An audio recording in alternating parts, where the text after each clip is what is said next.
राहुल गांधी के छात्रों की गूंज अभियान को लेकर अब सियासत के साथ साथ डिजिटल जंग भी तेज होती नजर आ रही है। राहुल गांधी अलग अलग शहरों में जाकर छात्रों से बातचीत कर रहे हैं और केंद्र सरकार की नीतियों को लेकर सवाल उठा रहे हैं। इसी बीच इंटरनेट पर एक नई वेबसाइट सामने आई है जिसका नाम है झूठ की गूंज। ये वेबसाइट राहुल गांधी के छात्रों की गूंज कार्यक्रम में किए गए दावों का फैक्ट चेक करने का दावा कर रही है।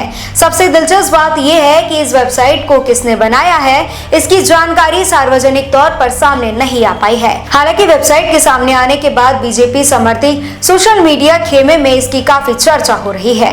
कुछ सोशल मीडिया यूजर्स इसे कथित तौर पर राष्ट्रवादी रिसर्चर और जनजी की पहल बता रही है।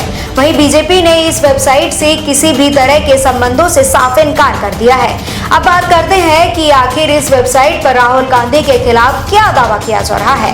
वेबसाइट का कहना है कि राहुल गांधी ने अब तक छात्रों की गूंज के 4 कार्यक्रमों में करीब 40 दावे किए हैं। वेबसाइट के मुताबिक इनमें से 29 दावे गलत है और 11 दावे गुमराह करने वाले हैं। हालांकि ये वेबसाइट का अपना दावा है कि इन दावों की स्वतंत्र पुष्टि अलग अलग स्रोतों से करना जरूरी होगा।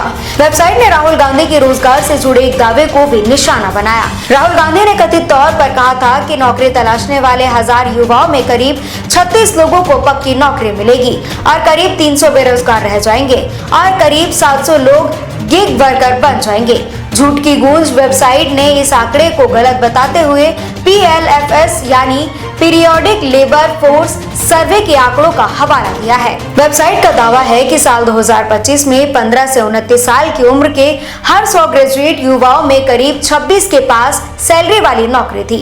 यानी वेबसाइट का कहना है कि राहुल गांधी ने रोजगार की तस्वीर पेश करते समय आंकड़ों को सही तरीके से इस्तेमाल नहीं किया। इसके बाद महिलाओं से जुड़े एक दावे पर भी वेबसाइट ने सवाल उठाया।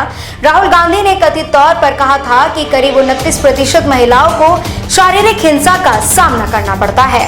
वेबसाइट का दावा है कि इस मामले में पुराने NFH यानी नेशनल फैमिली हेल्थ सर्वे के आंकड़ों के इस्तेमाल किया गया है। वेबसाइट के मुताबिक साल 2005-06 में जीवन साथी द्वारा शारीरिक और या यौन हिंसा आंकड़ा 37.2% था और 2023 से 24 में घटना कम होकर 22% 3% हो गया है। हालांकि यहाँ ये समझना भी जरूरी है कि अलग अलग सर्वे आयु समूह हिंसा की परिभाषा और संदर्भ अलग हो सकते हैं, इसलिए केवल 2 आंकड़ों की तुलना करके पूरे दावे को सही या गलत बताना सावधानी से किया जाना चाहिए। फिलहाल झूठ की गूंज वेबसाइट सोशल मीडिया पर चर्चा का विषय बनी हुई है। बीजेपी समर्थक यूजर्स इसे राहुल गांधी के दावों का जवाब बता रही है और दावा कर रही है कि उनके कई आंकड़े की सच्चाई सामने आ गई है। दूसरी तरफ बीजेपी ने वेबसाइट से दूरी बना ली है और इसके पीछे कौन है ये अभी स्पष्ट नहीं हो पाया है।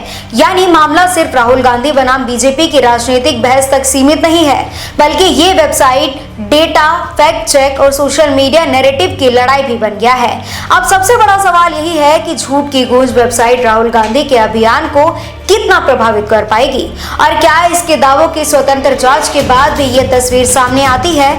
फिलहाल इतना जरूर है कि छात्रों की गूंज के जवाब में झूठ की गूंज ने सोशल मीडिया पर सियासत और तेज कर दी है। देश विदेश की तमाम बड़ी खबरों के लिए देखते रहें किनी टाइम्स। वीडियो को लाइक करें, चैनल को सब्सक्राइब करना ना भूलें।